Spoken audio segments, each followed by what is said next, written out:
Adviser Rajesh ഞങ്ങൾ രണ്ടും ഒന്നിച്ച് പഠിച്ചതാണ്.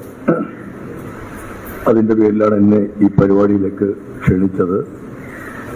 രാജേഷ് ഇപ്പോൾ രക്തദാനം, ജീവകാരുണ്യം ഈ പ്രവർത്തനങ്ങളിൽ വളരെ സജീവമായി നിൽക്കുന്നു എന്നറിയുന്നതിലും എനിക്ക് അതിയായ സന്തോഷമുണ്ട്. കോളേജ് പഠിക്കുന്ന കാലത്ത് അങ്ങനെ ഇല്ലായിരുന്നു, അതുകൊണ്ടാണ് അപ്പോൾ ഒരു വലിയ സന്തോഷമുണ്ട് എന്ന് ഞാൻ പറഞ്ഞത്.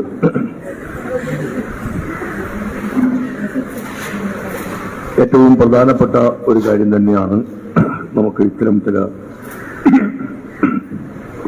ദാനങ്ങൾ നടത്തുക എന്നുള്ളതല്ല. നമുക്ക് എന്തെല്ലാം ദാനം ചെയ്യാൻ കഴിയും എന്ന് നമുക്ക് തന്നെ ആദ്യം വലിയ ധാരണകൾ ഉണ്ടായിരുന്നില്ല. മഹാഭാരതത്തിൽ എല്ലാം ദാനം ചെയ്യുന്ന, കവചകുണ്ടലങ്ങൾ ദാനം ചെയ്യുന്ന ഒരു കർണനെയാണ് നമുക്ക് ദാനത്തിന്റെ ഭാഗമായിട്ട് മനസ്സിലാക്കുന്നത്.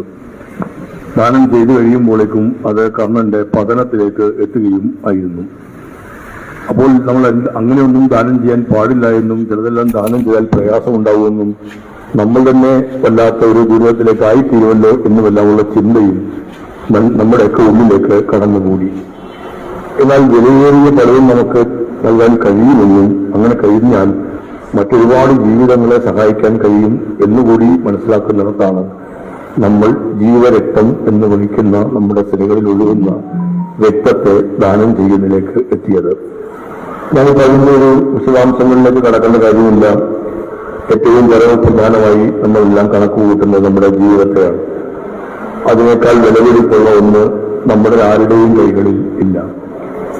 ഒരുപാട് പേർക്ക് ഇപ്പോൾ ഇവിടെ നമ്മൾ മുൻപേ കൊടുക്കാൻ വേണ്ടി തയ്യാറാക്കി വെച്ചിട്ടുണ്ട്. നമ്മൾ കിട്ടുന്നൊരു പുതിയ അവാർഡായിരിക്കാം. ഞാൻ പറഞ്ഞ് ലൈബ്രറി ഡെവലപ്മെന്റ് ലൈബ്രറിക്ക് അവാർഡ് ഉണ്ടാകുന്നത് ഞങ്ങൾ പറഞ്ഞുകൊണ്ടിരിക്കുകയായിരുന്നു.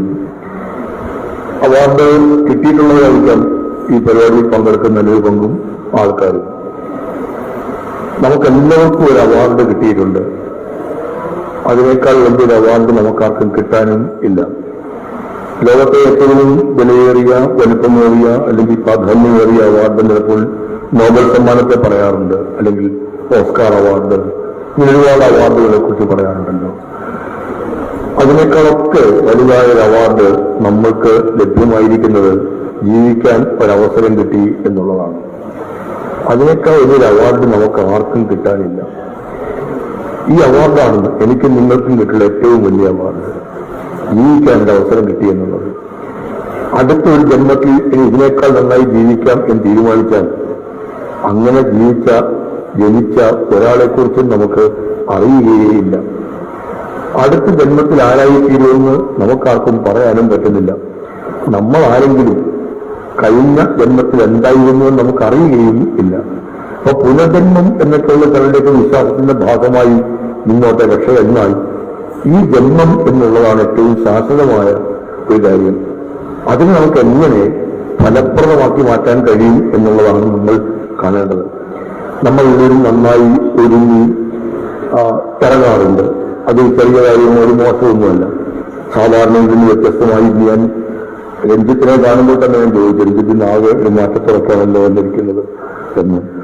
നന്നായി ഒരുങ്ങിയിട്ടൊക്കെ അത് രഞ്ജിത്തിൽ വന്നിരിക്കുന്നതല്ല. ഇതൊക്കെ ആൾക്കാരെ കാണിക്കാൻ വേണ്ടിയിട്ടാണ്, മറ്റുള്ളവർ കാണുക എന്നുള്ളതാണെന്നല്ല. അത് രഞ്ജിത്ത് മാത്രമല്ല, എല്ലാവരും തന്നെയാണ്. അത് പിന്നെ ഡോക്ടർ തന്നെയാണ്, അല്ലാതെ പിന്നെ ഒന്നും എല്ലാ തരത്തിലേക്ക് വ്യക്തികൾ തന്നെയാണ്. അപ്പൊ ആ സാരിക്ക് ചേരുന്ന ബ്ലൗസ് ഒന്നല്ലേ ഇരിക്കുന്നതല്ല. അതെന്തിനാണ് അല്ലെങ്കിൽ ഈ ഹോസ്പിറ്റലിലേക്ക് കയറാൻ പറ്റില്ല എന്നോ പോലീസ് അറസ്റ്റ് ചെയ്യുമെന്നോ വിചാരിക്കുന്നതല്ല. നമ്മളെല്ലാവരും അങ്ങനെ തന്നെ മറ്റുള്ളവർ കാണുക എന്നുള്ളതാണ് ഇതിന്റെ എല്ലാം ഏറ്റവും പ്രധാനപ്പെട്ട കാര്യം തന്നെ. നമ്മളെല്ലാം ഇപ്പൊ ചത്തു കിടന്നാലും ചമഞ്ഞു കിടക്കണം എന്ന് ചിലർ പറയാറുണ്ട്. ചത്തു കിടന്ന ഒരാളുടെയും ദേഹത്ത് കല്യാണ സമയത്തുള്ളതുപോലെ ആഭരണങ്ങൾ, ആടയാഭരണങ്ങൾ ഞാൻ ഇന്ന് വരെ കണ്ടിട്ടേയില്ല. ഒരാളും ചെയ്തിട്ടില്ല അങ്ങനെ. എന്റെ എല്ലാമാണ് എന്ന് പറയുന്ന ആൾക്കാർ തന്നെയും. പക്ഷെ എന്നാൽ അവൾ പോയതോടുകൂടി അവളുടെ സ്വർണം എനിക്ക് ആവശ്യമില്ല എന്ന് പറഞ്ഞ് ആ സ്വർണവും ആ കുഴിയിലേക്ക് ഇടുന്നത് കണ്ടിട്ടേയില്ല. ഈ ആരെങ്കിലും ഉണ്ടെന്ന് എനിക്കറിയില്ല. ചത്തു കിടയുമ്പോഴും ചമഞ്ഞു കിടക്കണം എന്ന് പറയുമ്പോൾ ആ ചമയങ്ങളുടെ ഭാഗമായ വിലയേറില്ല നമ്മൾ മാറ്റുന്നുണ്ട് എന്നുള്ളൊരു യാഥാർത്ഥ്യമാണ്. പക്ഷെ എന്നാൽ നമ്മൾ ആ ചമയൽ എല്ലാം ഇപ്പോൾ ജീവിതത്തിന്റെ ഈ സമയങ്ങളിൽ നടത്തുന്നുണ്ട്. അതെല്ലാം നമുക്ക് ഉപകരിക്കുന്നത് ഈ ജീവിച്ചിരിക്കുമ്പോൾ മാത്രമേ ഉള്ളൂ. കല്യാണത്തിന് എത്ര പവന്റെ സ്വർണം, എത്ര രൂപ എന്നൊക്കെ സൂചനകൾ നിരോധിച്ചാണെങ്കിൽ പോലും ആ സ്ത്രീധനം എന്നുള്ളവർക്കല്ലാതാണെങ്കിൽ പോലും കൊടുക്കുന്നുള്ളത്. അതുകൊണ്ടാണല്ലോ പല കല്യാണങ്ങളിലും നമ്മൾ ചെല്ലുമ്പോൾ നമ്മളിങ്ങനെ കല്യാണ പെണ്ണിനെ സ്വർണത്തിൽ ഏതാണ്ട് കുളിച്ചു നിൽക്കുന്നത് പോലെ കാണുന്ന തരത്തിലേക്ക് അങ്ങനെ കാണുന്നത് എത്തുന്നതെല്ലാം ഇങ്ങനെയെല്ലാം എത്തുന്നത് ഇതെല്ലാം എന്ന് വരെയാണ് ഇതെല്ലാം ഉപയോഗിക്കാൻ പറ്റുക. അതെല്ലാം ഒന്ന് വേണമെങ്കിൽ പറയാം, ആ ദിവസം മാത്രം ഉപയോഗിക്കും. പിന്നെ അതിന്റെ ഒരു 4-1 5 എടുക്കേണ്ടൊക്കെ ആയിരിക്കും ചിലപ്പോൾ മറ്റു പരിപാടികളൊക്കെ വിശേഷാൽ ചില ചടങ്ങുകൾക്ക് പോകുന്നത്. അത് കഴിഞ്ഞാൽ പിന്നെ എവിടെയെങ്കിലും സൂക്ഷിച്ചു വെക്കുക എന്നുള്ളതല്ലാതെ പിന്നെ അതിന്റെ കാര്യമൊന്നും ഇല്ല എന്ന് പറയാൻ വേണമെങ്കിൽ എല്ലാം പക്ഷെ ഉപയോഗിക്കാനാണെങ്കിലും ഉപയോഗിക്കാൻ പറ്റുക നമ്മൾ ജീവനുള്ള അവസരത്തിലേക്ക് മാത്രമേ ഉള്ളൂ. ഈ പറയുന്ന എല്ലാ കാര്യങ്ങളും നമ്മൾ ഒരുങ്ങുന്നതും നമ്മൾ ഒരുങ്ങി ഇറങ്ങുന്നതും എല്ലാം നമുക്ക് ജീവനുള്ളപ്പോൾ മാത്രം നടക്കുന്ന കാര്യമാണ്. നാളെ തീരുന്നു എന്നുണ്ടെങ്കിൽ ഒരു പ്രയോജനവും ഇല്ലാതായി പോവാണ്. ഞായറാഴ്ച ദിവസം വാരഫലം നോക്കുന്നവർ ഉണ്ടാവും, നോക്കത്തില്ലേ? നോക്കും. ഇല്ലെന്നാണ് കഴിഞ്ഞ ദിവസം നോക്കുന്നത് ഞാൻ കണ്ട അഭിപ്രായം പറഞ്ഞു നോക്കാറുണ്ട്. വാരഫലത്തെക്കുറിച്ച് യാതൊരു താല്പര്യമില്ല എന്ന് പറഞ്ഞ രഞ്ജിത്ത് വീട്ടിൽ തനിച്ചിരിക്കുമ്പോൾ രഞ്ജിത്ത് നോക്കും എന്നുള്ളത് എന്താ കാര്യം നോക്കാറ്? ഭാവി എങ്ങനെയാണെന്നത് നമുക്ക് ചെറിയൊരു ആശങ്ക അല്ലെങ്കിൽ എന്തെന്ന് അറിഞ്ഞേക്കാം എന്നൊക്കെ തരത്തിലായിരിക്കും നമ്മൾ നോക്കും. ഞാൻ കുറ്റപ്പെടുത്താൻ വേണ്ടി പറയുന്നതല്ലാതെ ഭാവി എന്ന് പറഞ്ഞാൽ നാളെ ഒറ്റ ദിവസത്തല്ല വന്ന് നിൽക്കുന്നതല്ല. നമ്മുടെ ഭാവി എന്ന് കാണുന്നത് ഈ ഫെബ്രുവരി മാസം മാത്രമാണ്. അങ്ങനെയാണെങ്കിൽ നിങ്ങൾ നോക്കുകയില്ല. ഒരു മാസം കൂടെ മാത്രമേ നിങ്ങൾക്കൊരു ജീവിതമുള്ളെങ്കിൽ ഇനി എന്ത് നോക്കാൻ എന്ന് നമ്മൾ ആലോചിക്കും. ഇനി എന്താ ചെയ്യാൻ ഒന്നുമില്ല എന്ന് പറയും. പക്ഷെ ഒരു മാസമല്ല, 2025 മാത്രമേ ഉള്ളൂ എന്നാണോ? അല്ലല്ല, നമ്മൾ അങ്ങനല്ല. അങ്ങനെയാണെങ്കിൽ നമ്മൾ നോക്കില്ല അധികമൊന്നും. ഇനി ആ പാടെയുള്ള ഒരു 11 മാസത്തെ കാര്യം എന്ത് നോക്കാനാണ് എന്ന് വിചാരിക്കും. നമ്മുടെ മുമ്പിൽ നമ്മൾ ഭാവി എന്ന് കാണുന്നത് ഒരു വലിയ കാലത്തെയാണ്. ഒരു വലിയ കാലത്തെ നമ്മൾ കാണുന്നു എന്നുള്ളത് കൊണ്ടാണ് നമ്മൾ വാരം അത് എങ്ങനെയായിരിക്കുമെന്ന് നോക്കാൻ ഒരുമ്പെടുന്നത്. അപ്പൊ ഇത് നമ്മുടെ മുമ്പിൽ, ഇതാണ് നമ്മുടെ ജീവിതത്തിൽ ഏറ്റവും പ്രധാനപ്പെട്ട കാര്യം.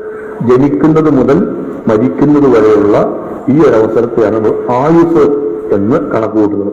അപ്പൊ ആയുസ് നീട്ടിക്കിട്ടണമെന്നല്ല നമ്മൾ പ്രാർത്ഥിക്കാറുണ്ടാവും. ആയുസ് നീട്ടിക്കിട്ടുമ്പോൾ ശൈശവത്തിനൊരു പ്രായമുണ്ടല്ലോ. ശൈശവം ഉണ്ട്, ബാല്യം, ഒരു നിശ്ചിത പീരീഡുണ്ട്. അതിനപ്പുറം ബാല്യം എത്രയാണ് വരെയാണ്? 4 വയസ്സ് വരെയാണ്. കൗമാരം, യൗവനം, ശൈശവം, ബാല്യം, കൗമാരം, യൗവനം. യൗവനം ഒരു 35 എത്രയാണ്? അത് ഓരോ പാർട്ടി കമ്മിറ്റിക്കാരായി 40 കൂട്ടുന്നല്ല. അത് പിന്നെ ഈ ആരോഗ്യ മേഖലയെ ബന്ധപ്പെട്ടായിരുന്നല്ലോ നിങ്ങൾ യുവജന സംഘടനക്കാരിരുന്ന് കൂട്ടുന്നു. എമ്മോ ആണെങ്കിൽ പോട്ടെ, ഞാൻ അത് കഴിഞ്ഞ പിന്നെ വാർദ്ധക്യമാണ്. നിങ്ങൾക്കൊരിക്കലും നിങ്ങളുടെ ശൈശവം നീട്ടിക്കിട്ടത്തില്ല. നിങ്ങൾക്കൊരിക്കലും നിങ്ങളുടെ ബാല്യ കൗമാര യൗവനങ്ങൾ നീട്ടിക്കിട്ടതേയില്ല. ആ പീരീഡിൽ അത് തീരുകയാണ്. നമുക്ക് നീട്ടിക്കിട്ടുന്നത് വാർദ്ധക്യമാണ്. ഒരിക്കലും യൗവനം നീട്ടിക്കിട്ടുന്നില്ല. നിങ്ങൾക്ക് നീട്ടിക്കിട്ടാൻ ഇപ്പോൾ കുഞ്ഞുങ്ങളുടെ നിങ്ങൾക്ക് നീട്ടിക്കിട്ടാൻ പോകുന്നത് വാർദ്ധക്യമായിരിക്കും. ശൈശവവും ബാല്യവും കൗമാരവും യൗവനവും എല്ലാം നിശ്ചിത സമയമാണ്. അതിനപ്പുറത്തേക്ക് ഒരു തരത്തിലും തിരികെ കിട്ടുകയില്ല. അവിടെ ക്ലോസ് ചെയ്യുക. നിങ്ങൾ അടുത്ത പടി കയറിക്കോ എന്ന് പറയുകയാണ്. നിങ്ങൾ കയറിയേ മതിയാവുള്ളൂ.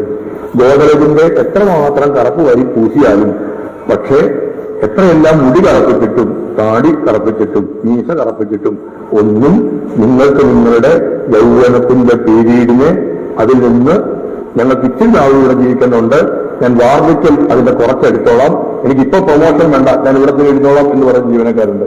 വേറെ ദൂരോട്ട് എവിടെയും പോകേണ്ടിരുന്നതുകൊണ്ട് എനിക്കൊരു പ്രൊമോഷനും വേണ്ട, ഞാൻ ഈ പോസ്റ്റിൽ തന്നെ ഇരുന്നോളാം. യൗവനം എന്ന പോസ്റ്റിൽ നിങ്ങൾക്ക് അധികരിക്കാൻ പറ്റില്ല. നിങ്ങളെ വാർദ്ധക്യത്തിലേക്ക് പ്രൊമോഷൻ കിട്ടുക തന്നെ ചെയ്യും. ഈ പ്രൊമോഷന്റെ കാര്യത്തിൽ ഒരു തടസ്സമില്ല, ഒരു DPC യോഗവും കൂടേണ്ട ആവശ്യമില്ല. പ്രായം എത്തുമ്പോഴേക്കും ആ പ്രൊമോഷനിലേക്ക് നിങ്ങൾ എത്തിക്കും. മറ്റേ PSC കാരണം DPC കൂടണം, DPC കൂടേണ്ട മിനിറ്റ്സ് വരണം, മന്ത്രി അപ്രൂവ് ചെയ്യണം, എല്ലാം വന്നിട്ട് പ്രൊമോഷന് വേണ്ടി കാത്തിരിക്കാന്ന് പറയും. ഒന്നും വേണ്ട, വരുന്നുണ്ട്. അപ്പൊ DP കിട്ടുന്നത് വാർദ്ധക്യം മാത്രമാണ്. അവിടെയാണ് നമ്മുടെ മുമ്പിൽ അതിമനോഹരമായ ഈ ഒരു പീരീഡ് എന്നതിനെ ആസ്വദിച്ച് നമ്മൾ ജീവിക്കേണ്ടത്. ആ ജീവിതത്തെ എത്രമാത്രം അർത്ഥപൂർണമാക്കാൻ കഴിയുന്നു എന്നുള്ളതാണ് ഇത്. ആ അർത്ഥപൂർണമാക്കാൻ കഴിയുന്നു എന്നുള്ളിടത്തേക്ക് അതാണ് ഒരു പ്രഷ്യസ് ഡ്രോപ്സ് അവരുടെ പ്രവർത്തനങ്ങളിലൂടെ കാണിച്ചത്. അവർ അവരുടെ യൗവനത്തിലും അവരുടെ ആ യൗവനം കഴിഞ്ഞുള്ള വാർദ്ധക്യത്തിലും അവർ യുവത്വത്തോടുകൂടി നിന്ന് ഈ പ്രഷ്യസ് ഡ്രോപ്സിന്റെ പ്രവർത്തനങ്ങളെ നമ്മുടെ നാട്ടിൽ അവതരിപ്പിക്കുന്നു, നടപ്പിലാക്കുന്നു എന്നുള്ളതാണ് പ്രഷ്യസ് ഡ്രോപ്സിന്റെ മഹാത്മ്യം. പ്രഷ്യസ് ഡ്രോപ്സിന് അതുകൊണ്ട് തന്നെ 10 വയസ്സായാലും 25 വയസ്സായാലും 50 വയസ്സായാലും അതിന് വാർദ്ധക്യം ഉണ്ടാവുകയില്ല. അത് ഈ സംഘടനകൾക്കും സ്ഥാപനങ്ങൾക്കും ഒക്കെ ഉള്ള ഒരു മെച്ചം എത്ര വർഷം എന്ന് പറയുന്നതനുസരിച്ചിട്ട് അതിന് ഒരു പ്രായത്തിന്റെ ജരാനരകൾ ബാധിക്കുന്നില്ല എന്നുള്ളതാണ് അവർ ചെയ്യുന്ന ഏറ്റവും മഹത്തായ കാര്യമുണ്ട്. ഇപ്പം നമ്മുടെ മുമ്പിൽ നമുക്കൊരാളിനെ എങ്ങനെയല്ല സഹായിക്കാൻ പറ്റുമെന്ന് നോക്കലാണ്. മറ്റുള്ളവരെ എങ്ങനെ സഹായിക്കാൻ പറ്റും നമ്മുടെ ജീവൻ. അത് ഈ കുമാരനാഥൻ അദ്ദേഹത്തിന്റെ ഒരു കവിതയിൽ എഴുതുന്നുണ്ട്, അന്യജീവൻ ഉതകി സ്വജീവിതം ധന്യമാക്കും അമലേ വിവേകികൾ എന്ന്. മറ്റുള്ളവരുടെ ജീവിതത്തിന് വേണ്ടി എന്റെ ജീവിതത്തെ എനിക്ക് എങ്ങനെ മാറ്റിക്കെട്ടാൻ കഴിയുന്നു? ഈ പൊതുപ്രവർത്തനം എന്ന് പറയുന്നതും എനിക്ക് അങ്ങനെ പറയാൻ വേണ്ടി, പൊതുപ്രവർത്തനം എന്ന് പറഞ്ഞാൽ ഓരോരുത്തരും അവരവരുടെ കാര്യങ്ങൾ മാത്രം നോക്കി നടക്കുന്നിടത്ത് മറ്റുള്ളവരുടെ കാര്യങ്ങൾ നോക്കാൻ കുറെ ആൾക്കാരുണ്ടാവുന്നു. ഞാൻ എന്റെ കാര്യം മാത്രം നോക്കി നടക്കുന്നിടത്ത് എനിക്ക് വേണ്ടി ചിന്തിക്കാനും എനിക്ക് വേണ്ടി പ്രവർത്തിക്കാനും എനിക്ക് വേണ്ടി പ്രയത്നിക്കാനും വേറെ ഒരാൾ നിൽക്കുന്നു എന്നുള്ളതാണ് ഈ പൊതുപ്രവർത്തകൻ എന്ന് പറഞ്ഞത്. ആ പൊതുപ്രവർത്തനം എന്നൊരു വിശുദ്ധിയുണ്ട്, ആ പൊതുപ്രവർത്തനം എന്നൊരു പ്രത്യേകതയുണ്ട്. ആ പൊതുപ്രവർത്തകരെയാണ് നമ്മൾ ഈ നവോത്ഥാനത്തിന്റെ നായകന്മാരിലെല്ലാം നമ്മൾ കണ്ടത്. അവർക്കെല്ലാം അവരവരുടെ കാര്യം നോക്കി പോയാൽ പോരായിരുന്നു. എല്ലാവർക്കും ഉണ്ടോ നമുക്ക് തോന്നും. നമ്മുടെ നാട്ടിൽ പ്രശ്നം നടക്കുന്നു, ചുമ്മാ അവിടെ പോയിരിക്കേണ്ട വല്ല കാര്യമുണ്ടോ? നിങ്ങൾ നിങ്ങളുടെ കാര്യം നോക്കി പോകുന്നു എന്ന് പറയും. നമ്മൾ കേൾക്കുന്ന ഒരു സ്ഥിരം വായമാണ്, നിങ്ങൾക്ക് നിങ്ങളുടെ കാര്യം നോക്കിയാൽ പോരെ, നിങ്ങൾ നിങ്ങളുടെ കാര്യം നോക്കൂ എന്ന് പറയുന്നത് അവനവന്റെ ഇടങ്ങളിലേക്ക് ചുരുങ്ങുക എന്നുള്ളതാണ്. നിങ്ങൾ നിങ്ങളുടെ കാര്യം നോക്കിയിരുന്നുവെങ്കിൽ ഒരു പ്രഷ്യസ് ഡ്രോപ്സ് ഉണ്ടാകുമായിരുന്നില്ല.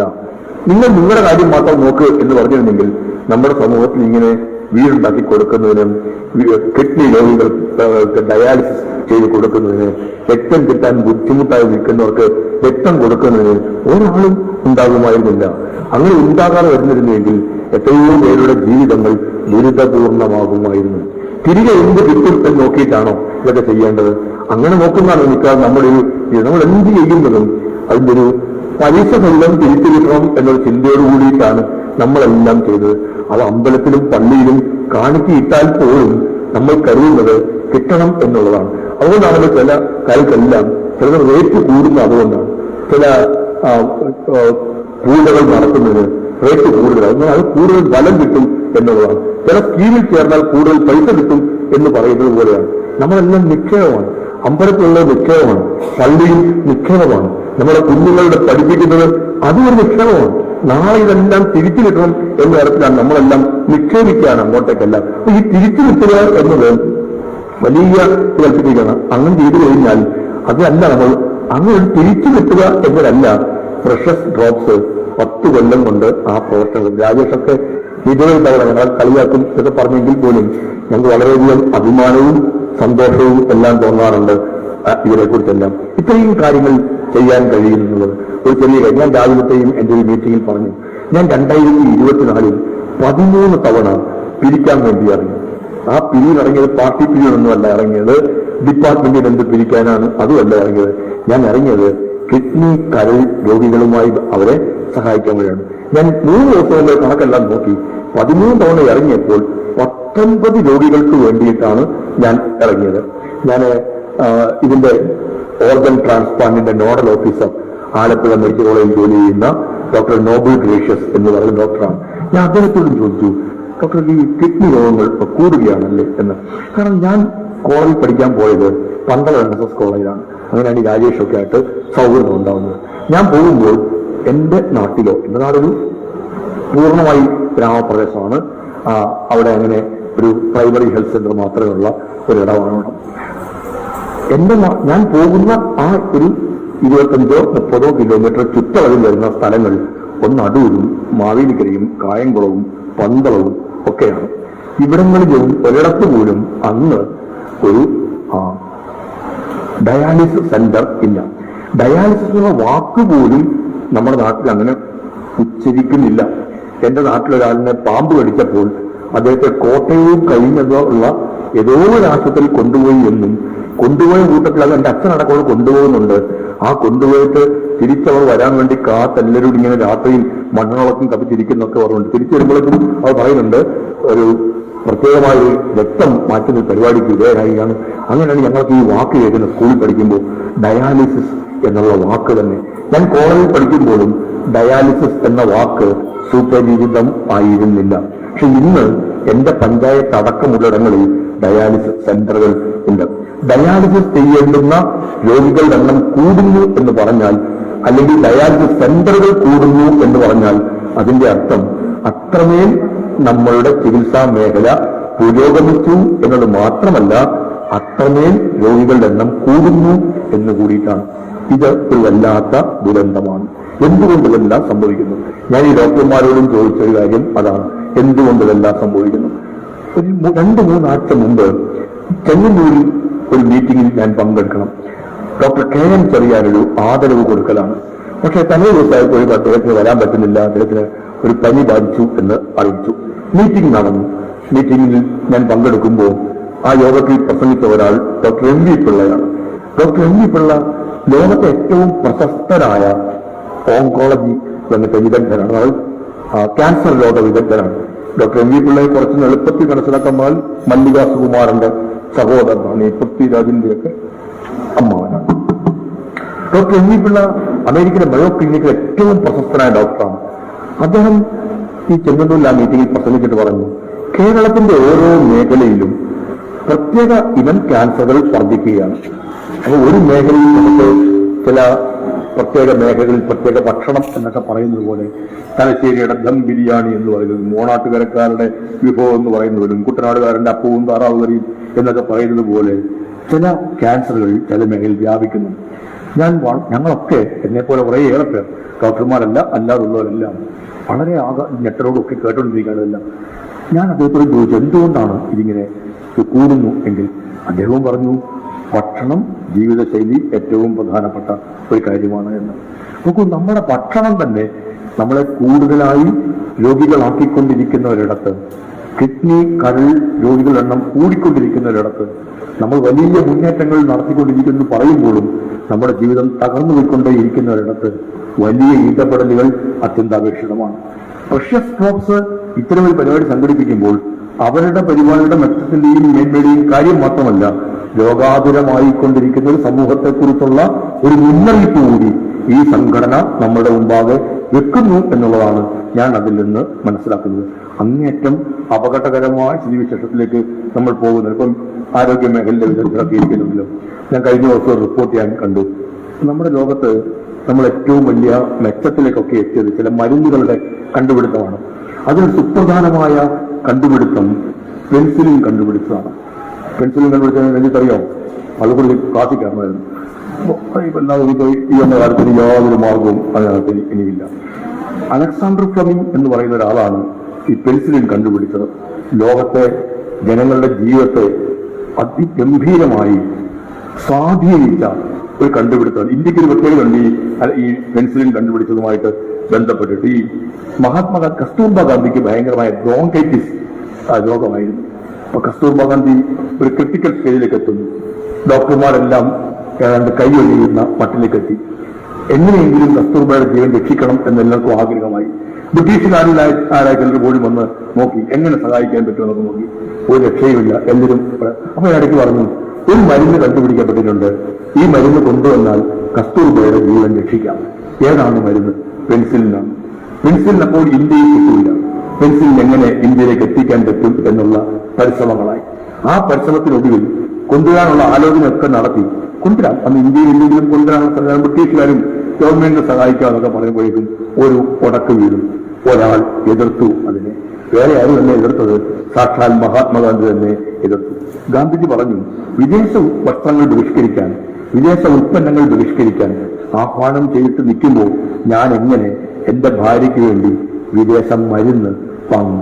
കാരണം ഗാന്ധിജിയുടെ ചെറിയ ലക്ഷ്യമല്ല. ഗാന്ധിജി ഓരോ പ്രവർത്തനത്തിലും താൻ ഉയർത്തിപ്പിടിക്കുന്ന ആശയവുമായി ചേരുന്നില്ല എങ്കിൽ അതിൽ നിന്ന് മാറി നിൽക്കുന്ന ആളായിരുന്നു.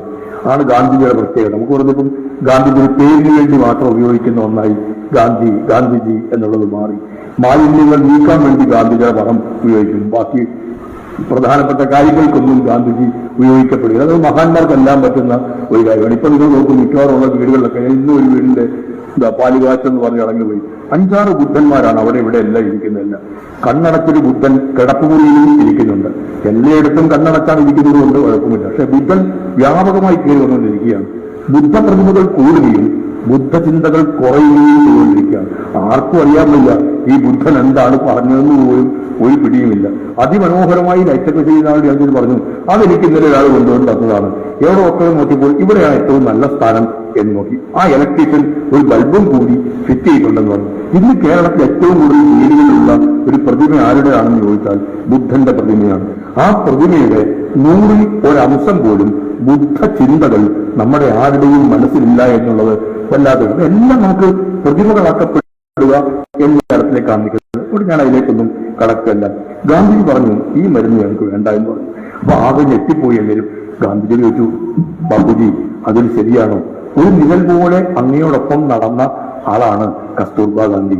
ഊണിലും ഉറക്കത്തിലും സുഖത്തിലും ദുഃഖത്തിലും പ്രയാസങ്ങളിൽ ബുദ്ധിമുട്ടിൽ സന്തോഷത്തിൽ സങ്കടത്തിൽ ഒക്കെ അങ്ങയുടെ കൂടെ എത്രയോ ചെറിയ പ്രായം മുതൽ അങ്ങയുടെ കൂടെ വരുന്ന ആളാണ്, നിന്ന ആളാണ്, ജീവിച്ച ആളാണ്, അങ്ങയ്ക്ക് വേണ്ടി പണിയെടുത്ത് നിന്ന ആളാണ് കസ്തൂർബാ ഗാന്ധി. ആ കസ്തൂർബയെ ഇങ്ങനെ മരണത്തിലേക്ക് തള്ളിവിടാമോ? വിദേശ വസ്ത്രം വേണ്ട, കാരണം ഇവിടെ വസ്ത്രമുണ്ട്. വിദേശ സൈക്കിൾ വേണ്ട, നമ്മൾ സൈക്കിൾ ഉണ്ടാക്കുന്നുണ്ട്. വിദേശ കാർ വേണ്ട, ഇവിടെ ഉള്ളത് മതി. വിദേശ പേനയും പെൻസിലും വേണ്ട, ഇവിടെ ഉള്ളത് ഉപയോഗിക്കാം. പക്ഷെ ഈ മരുന്ന് ഇന്ത്യയിൽ ഇല്ലേ ഇല്ല. അതുകൊണ്ട് ഈ മരുന്ന് ഉപയോഗിക്കുന്നതിൽ എന്താണ് തെറ്റ്? ഗാന്ധിജിയുടെ മനസ്സ് മാറി മരുന്ന് കൊണ്ടുവരാൻ തീരുമാനിച്ചു. മരുന്ന് കൊണ്ടുവന്നു, കസ്തൂർബയുടെ അടുത്തേക്ക് എത്തി. പക്ഷേ ദൗർഭാഗ്യം എന്ന് പറയട്ടെ, മരുന്ന് സ്വീകരിക്കും മുമ്പേ കസ്തൂർബ മരണത്തിലേക്ക് ഓടിയിട്ട് പോവുകയായിരുന്നു. ഒരു വല്ലാത്ത വേദനയും പിന്നീടുമെല്ലാമായി. സ്വാതന്ത്ര്യത്തിന്റെ ആദ്യ നാളുകൾ നമ്മുടെ രാജ്യം ഇങ്ങനെ നിൽക്കുകയാണ്. നമുക്ക് പുതുതായി സ്വാതന്ത്ര്യം പ്രാപിക്കുന്ന ഒരുപാട് പ്രയാസങ്ങളും പ്രതിബന്ധങ്ങളും എല്ലാം ഉണ്ടാവും. അപ്പോൾ നമുക്ക് എങ്ങനെയാണ് എല്ലാം അതിജീവിക്കാൻ കഴിയുക? അപ്പോൾ നമുക്ക് രോഗങ്ങളുടെയൊക്കെ പ്രശ്നമുണ്ട്. മരുന്നൊന്നും നമ്മുടെ ഇല്ല. ഒരു മരുന്നുണ്ടാക്കാനുള്ള സംവിധാനവും ഇന്ത്യക്കില്ല. നമ്മൾ ലോകത്തോടൊക്കെ ചോദിച്ചു. അമേരിക്ക, ബ്രിട്ടൻ, ഫ്രാൻസ്, ഈ രാജ്യങ്ങളോടൊക്കെ പോയി ഇന്ത്യ ചോദിച്ചു, ഞങ്ങൾക്കൊരു 3-4 മരുന്നുണ്ടാക്കുന്ന കാര്യം ഒന്ന് പറഞ്ഞു തരാമെങ്കിൽ ഞങ്ങൾക്ക് അത്യാവശ്യം ഞങ്ങളുടെ നാട്ടിലെ ജനങ്ങളെ ഞങ്ങൾക്ക് സഹായിക്കാൻ പറ്റും. ഒരു രാജ്യവും നമ്മളെ സഹായിച്ചില്ല. അവരെല്ലാം പറയും, നിങ്ങൾ എന്തിനാണ് വെറുതെ ഇതൊക്കെ ഉണ്ടാക്കാൻ പോകുന്നത്? അരിമണി ഒന്നും കുറിക്കാനില്ല, കരിവളയിട്ട് കിളിക്കാൻ മോഹം എന്ന് പറയുന്ന പോലെ അതൊന്നും മോഹിക്കണ്ട. എത്ര മരുന്ന് വേണം ഞങ്ങൾ തരാം. എന്നാൽ നിങ്ങൾ പൈസ തന്നാൽ മതി, ഞങ്ങൾ മരുന്ന് തരാം എന്നർത്ഥം. അന്ന് ലോകത്ത് ഒരു രാജ്യം ഉണ്ടായിരുന്നു, USSR എന്ന് പറയും, union of Soviet socialist republic, Soviet Russia. ആ രാജ്യം പറഞ്ഞു, ഒരു മരുന്നുണ്ടാക്കുന്ന കുറിപ്പടിയല്ല, 1-2 മരുന്നുണ്ടാക്കുന്ന കുറിപ്പടിയല്ല, നിങ്ങൾക്കൊരു മരുന്ന് നിർമ്മാണശാല തന്നെ ഞങ്ങൾ ഉണ്ടാക്കിത്തരാം എന്ന് പറഞ്ഞു. അങ്ങനെയാണ് ഇന്ത്യയുടെ പൊതുമേഖലയിൽ നമ്മൾ ആദ്യത്തെ മരുന്ന് നിർമ്മാണ ഫാക്ടറി ഉണ്ടാക്കുന്നത്. അവിടെ ഉത്പാദിപ്പിച്ച ആദ്യത്തെ മരുന്ന് കസ്തൂർബാ ഗാന്ധിക്ക് പ്രയോജനപ്പെടാതെ പോയ, ലോകത്ത് അനേക ലക്ഷങ്ങളെ മരണത്തിൽ നിന്ന് ജീവിതത്തിലേക്ക് കൈപിടിച്ചു കൊണ്ടുവന്ന അലക്സാണ്ടർ ഫ്ലെമിംഗ് കണ്ടുപിടിച്ച പെൻസിലിൽ നിന്ന് മരുന്നായിരുന്നു. ഞാൻ പറഞ്ഞു, ഇത് നമ്മളിപ്പോ ആന്റിബയോട്ടിക്കിന്റെ പറയും, ആന്റിബയോട്ടിക്സ് നമ്മൾ പെൻസിലിനാണ് നമ്മളെല്ലാം അത് തുടങ്ങുന്നത്. ഇന്ന് പക്ഷേ ലോകത്തിന്റെ മുമ്പിൽ ഒരു വലിയ പ്രതിസന്ധി ഇരിക്കുന്നു. ആന്റിബയോട്ടിക്കുകൾ നമുക്കിന്ന് പ്രയോജനപ്രദമാവാതെ നിൽക്കുകയാണ്. ആന്റിബയോട്ടിക് നിങ്ങൾ പോകുന്നു, ചെസ്റ്റ് ഇൻഫെക്ഷൻ ആണ്, ഇപ്പോൾ ഡോക്ടർ കുറിച്ച് കൊടുക്കുന്നു ആന്റിബയോട്ടിക്. എങ്ങനെയുണ്ട്? കുഴപ്പമൊന്നുമില്ല, ആന്റിബയോട്ടിക് സ്റ്റാർട്ട് ചെയ്തിട്ടുണ്ട്, ഇപ്പം കുറവുണ്ട്. ഈ ആന്റിബയോട്ടിക് പ്രയോജനപ്പെടുന്നില്ലെങ്കിലോ ഇൻഫെക്ഷൻ കൂടുന്നു, പിന്നെ ആള് മരണത്തിലേക്ക് പോവുകയാണ്. ഒരു മുറിവുണ്ടാവുന്നു, മുറിവ് കരിയാൻ നിങ്ങൾക്ക് ആന്റിബയോട്ടിക് പ്രയോഗിക്കേണ്ടി വരുന്നു. ആന്റിബയോട്ടിക് നമ്മുടെ ജീവിതത്തെ സംരക്ഷിക്കുന്നത് ഏറ്റവും അവിടെ ഇത് ലോകം പറയുന്നു ആന്റി മൈക്രോബിയൽ റെസിസ്റ്റൻസ് എന്ന് പറയുന്നതാണ് ഇന്നത്തെ ഏറ്റവും വലിയ വിഷയം. 2050 ആകുമ്പോഴേക്കും 1 കോടി ആളുകളിൽ കൂടുതൽ മരണപ്പെടാൻ പോകുന്ന ഒരു പ്രശ്നമായിട്ടാണ് AMR ഇന്ന് ലോകം കാണുന്നത്. നമ്മുടെ ശരീരം ആന്റിബയോട്ടിക്കിനെ ഉൾക്കൊണ്ട് രോഗത്തെ പ്രതിരോധിക്കുന്നില്ല. ആന്റിബയോട്ടിക് കഴിക്കുന്നത് കൊണ്ട് പ്രയോജനം ഇല്ലാണ്ടാവുന്നു. എന്താ കാര്യം? ഏറ്റവും മോശപ്പെട്ട മരുന്നാണ് എന്നതിന്റെ പേരല്ല, നിങ്ങളുടെ ശരീരത്തിൽ മാറ്റങ്ങൾ വന്നു കഴിഞ്ഞിരിക്കുന്നു. ശരീരത്തിൽ മാറ്റം വരാൻ കാര്യം എന്താണ്? നമ്മൾ കഴിക്കുന്ന ഭക്ഷണം പ്രതിസന്ധി ഉണ്ടാകുന്നു. ഞാൻ അടുത്തൊരു റിപ്പോർട്ട് കാണുകയുണ്ടായി, ഹിന്ദുവിലാണ് വന്നത്. നമ്മുടെ ഏതൊക്കെ മാംസാഹാരങ്ങളിലാണ് ഏറ്റവും കൂടുതൽ എന്ന് പറയുന്നത്? പന്നി, കോഴി, അതിനകത്തെല്ലാം ബഫല്ലോ, അതെല്ലാം കൂടുതലായി ആന്റിബയോട്ടിക്കിന്റെ ഇത് കണ്ടെത്തുകയാണ്. ഇതെല്ലാം കൂടി നമ്മുടെ ശരീരത്തിലേക്ക് എന്നുമ്പോൾ നമുക്ക് ഇതിനൊന്നും നമ്മുടെ ശരീരത്തിന് മരുന്ന് കഴിച്ചാലും രോഗം മാറില്ല. രോഗം മാറാതിരിക്കുന്നു പറയുമ്പോൾ രോഗം മൂർച്ഛിക്കുന്നു എന്നാണ്. രോഗം മൂർച്ഛിക്കുകയും ചെയ്യുമ്പോൾ നമ്മൾ മരണത്തിൽ വല്ലാത്തൊരു ദുരന്തം നമ്മുടെ ഉള്ളിൽ. അവിടെയാണ് നമ്മളെല്ലാം ഒരുങ്ങി ഇറങ്ങുമ്പോൾ നമ്മളെല്ലാം സൗന്ദര്യം എന്ന വലിയ താല്പര്യവും പ്രാധാന്യവും കണക്കിലെടുക്കുമ്പോൾ ഏറ്റവും വലിയ സൗന്ദര്യം എന്ന് പറയുന്നത് ആന്തരിക സൗന്ദര്യമാണ് എന്നതിന്റെ അടിസ്ഥാനത്തിൽ ആന്തരിക സൗന്ദര്യം അഥവാ ആരോഗ്യത്തെ നമ്മൾ കണക്കിലെടുക്കുന്നില്ല എന്ന് വരുന്നത്. ഈ ആന്തരിക സൗന്ദര്യത്തെയാണ് പ്രഷ്യസ് ഡ്രോപ്സ് എന്ന് പറയുന്ന സംഘടന 10 കൊല്ലങ്ങൾക്ക് മുമ്പ് പ്രാധാന്യം കൊടുത്ത് കണ്ടത്. എന്നിട്ട് അവർ പറഞ്ഞു, ഇതാ ഏറ്റവും വിലപിടിപ്പുള്ള ഒരു തുള്ളിയാണ് ഇത്.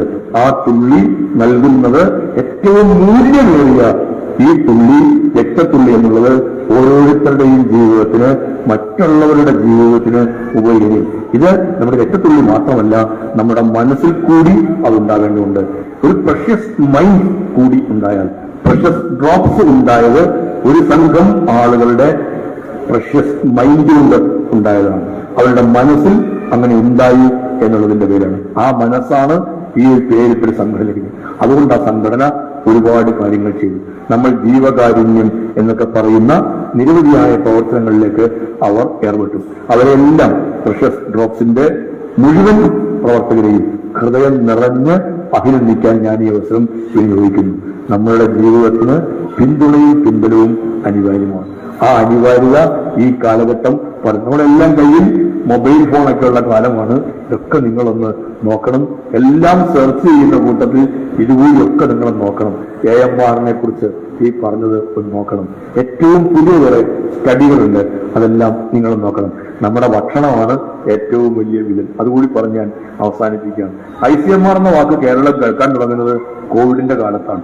കോവിഡിന്റെ സമയത്ത് മാസ്ക് ധരിക്കുന്നതിനെ കുറിച്ച്, ഈ ടെസ്റ്റ് നടത്തുന്നതിനെ കുറിച്ച്, ക്വാറന്റൈൻ ഇരിക്കുന്നതിനെ കുറിച്ച് ഒക്കെയുള്ള നിർദ്ദേശങ്ങൾ നൽകിയത് Indian council of medical research എന്ന് പറയുന്ന കേന്ദ്ര ഗവൺമെന്റ് സ്ഥാപനമായ ICMR ആണ്. ആ ICMRന്റെ ഏറ്റവും ലേറ്റസ്റ്റ് ആയ പഠനം, അത് 24 ലാസ്റ്റിലാണ് പറഞ്ഞത്. അതിലവർ പറയുന്നുണ്ട്, ഇന്ത്യയിലെ 56.4% രോഗങ്ങളുടെ കാരണം എന്ന് പറയുന്നത് അനാരോഗ്യകരമായ ഭക്ഷണമാണ്. നമ്മൾ കഴിക്കുന്ന ഭക്ഷണം വില്ലനാണ് എന്ന് പറയുകയാണ്. ഇത് രാഷ്ട്രീയക്കാരുടെയോ ഏതെങ്കിലും ഭരണാധികാരിയുടെ റിപ്പോർട്ടല്ല. ICMRലെ സയന്റിസ്റ്റുകൾ അവർ നടത്തിയ ഗവേഷണ നിരീക്ഷണങ്ങളുടെ ഭാഗമായി കണ്ടെത്തിയ റിപ്പോർട്ടാണ്. ഇന്ത്യയിലെ പകുതിയിൽ കൂടുതൽ രോഗങ്ങൾ ഉണ്ടാവുന്നത് ഭക്ഷണം കൊണ്ടാണ്. ഭക്ഷണം രോഗത്തിന്റെ കാരണമായി തീരുകയാണ്. ഇതേപോലെയൊരു ദുരന്തം നമ്മുടെ മുമ്പിൽ ഇനി വരാൻ വേറെ ഇല്ല.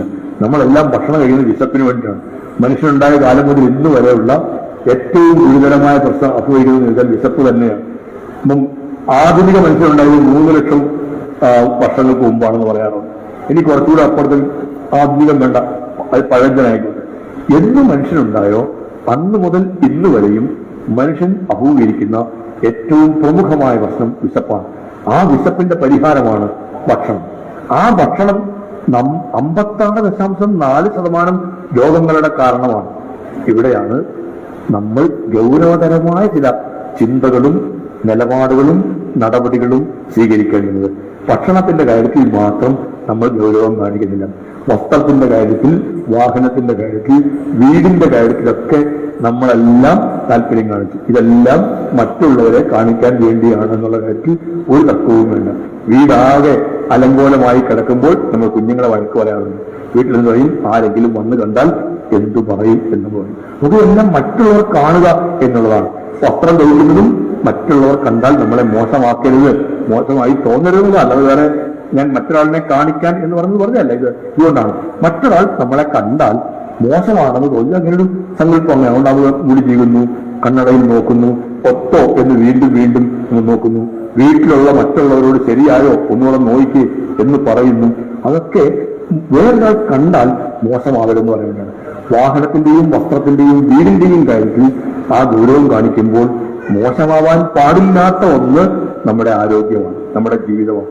അതിനാ പ്രാധാന്യം നമ്മൾ കൊടുക്കുന്നതേയില്ല. ഭക്ഷണത്തിൽ ഒരു പ്രാധാന്യം കൊടുക്കണം എന്ന് ഈ തരത്തിൽ ആലോചിക്കാം. നമുക്കിപ്പം ആ പ്രാധാന്യം ഇല്ല. ഒരു കാലത്ത് മലയാളിയുടെ അടുക്കള എന്ന് പറഞ്ഞാൽ അത്രമേൽ സജീവമായി നിന്ന ഒന്നാണ്. ഒരു അടുക്കളയുടെ വലിപ്പം കൂടുതലായിരുന്നു. ഒരു സ്ത്രീയുടെ അമ്മയാവാം, അമ്മായിയമ്മയാവാം, അധികാര കേന്ദ്രമായിരുന്നു അടുക്കള എന്ന് പറഞ്ഞു. അമ്മയുടെ ടെറിട്ടറിയാണ്. അതിനകത്തേക്ക് വേറെ മകളായാലും മരുമകളായാലും അങ്ങനെ ഇങ്ങനൊന്നും വന്നു കയറാൻ ഒരമ്മമാരും അമ്മായിയമ്മമാരും അനുവദിക്കുമായിരുന്നില്ല. അവരുടെ അധികാര കേന്ദ്രമായിരുന്നു അടുക്കള എന്ന് പറഞ്ഞു. ഇന്ന് പഴയ അടുക്കളയുടെ രൂപവും ഭാവവും ഒക്കെ മാറി. വർക്ക് ഏരിയ വന്നു. വർക്ക് ഏരിയ എന്നൊക്കെ വീടിന്റെ പാലുകാച്ചിന് അന്ന് മാത്രമേ അതൊക്കെ നോക്കാറേ ഉള്ളൂ. പിന്നെ അങ്ങോട്ടത് കയറാറ് പോലും ഉണ്ടാവില്ല. പിന്നെ അടുത്തത് വന്നത് വിറക് വെച്ച് കത്തിക്കുന്ന അടുപ്പുള്ള അടുക്കള ഒരു ഭാഗം, ഗ്യാസ് വെച്ചുള്ളത് വേറൊരു ഭാഗം, ആധുനികം വേറൊരു ഭാഗം. വലിയ അടുക്കള തന്നെ 3ഉം 4ഉം ഒക്കെ ആയിട്ട് വിഭജിച്ചു.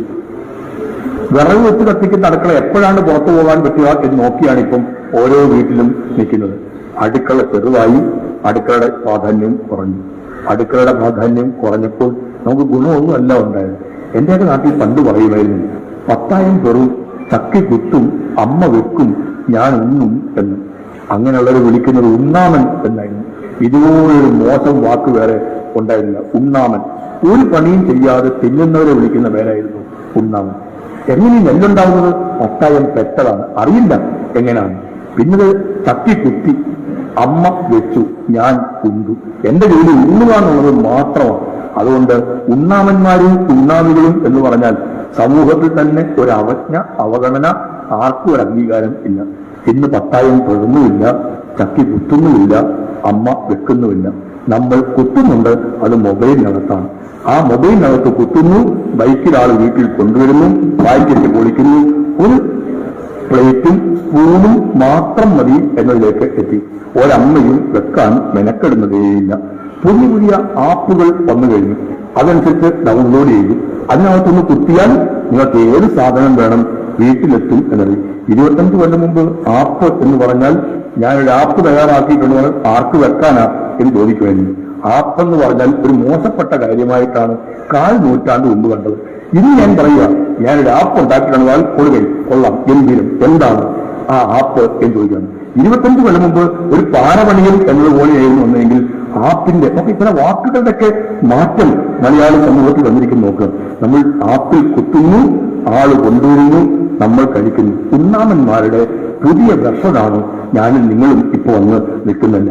25-30 കൊല്ലങ്ങൾക്ക് അപ്പുറത്തുള്ള ഉണ്ണാമന്മാരും ഉണ്ണാമികളും മാറുകയും ന്യൂ ജൻ ഉണ്ണാമന്മാരും ഉണ്ണാമികളുമായി നമ്മൾ തന്നെ മാറുകയും, നമ്മൾ പറഞ്ഞാൽ ഈ കൊച്ചു പിള്ളേർകളോ മുതിർന്നവരടക്കം എല്ലാവരും മാറുകയും ചെയ്തപ്പോൾ അടുക്കളയുടെ പ്രാധാന്യം കുറഞ്ഞപ്പോൾ ആശുപത്രിയുടെ പ്രാധാന്യം കൂടി. അടുക്കളയുടെ വലിപ്പം കുറഞ്ഞതിന്റെ ഒരു ജോമെട്രിക് പ്രോഗ്രഷനിൽ ആശുപത്രികളുടെ വലിപ്പം കൂടി. നോക്കൂ, മാനം വിട്ടുയരുന്ന ആശുപത്രി കണ്ടിട്ട് വികസനത്തിന്റെ വലിയ ലക്ഷണങ്ങളായിട്ട് പറയാൻ നമുക്കൊക്കുകയില്ല. രോഗാതുരമായ സമൂഹത്തിന്റെ ഏറ്റവും പ്രധാനപ്പെട്ട അടയാളങ്ങളായി അത് നിൽക്കുകയാണ്. 60 വർഷത്തിൽ സിനിമയുണ്ടായിരുന്നു. ദേഹം മുഴുവൻ ചെളിതെറിപ്പിച്ച് കടന്നുപോകുന്ന ഒരു വണ്ടിയെ നോക്കിയിട്ട് ആപാദദൂരം ചെളിയിൽ മുങ്ങിക്കുളിച്ച് നിൽക്കുന്ന ഒരാൾ ഈ വണ്ടിയെ നോക്കിയിട്ട് പറഞ്ഞത്, എന്തൊരു സ്പീഡ് എന്ന്.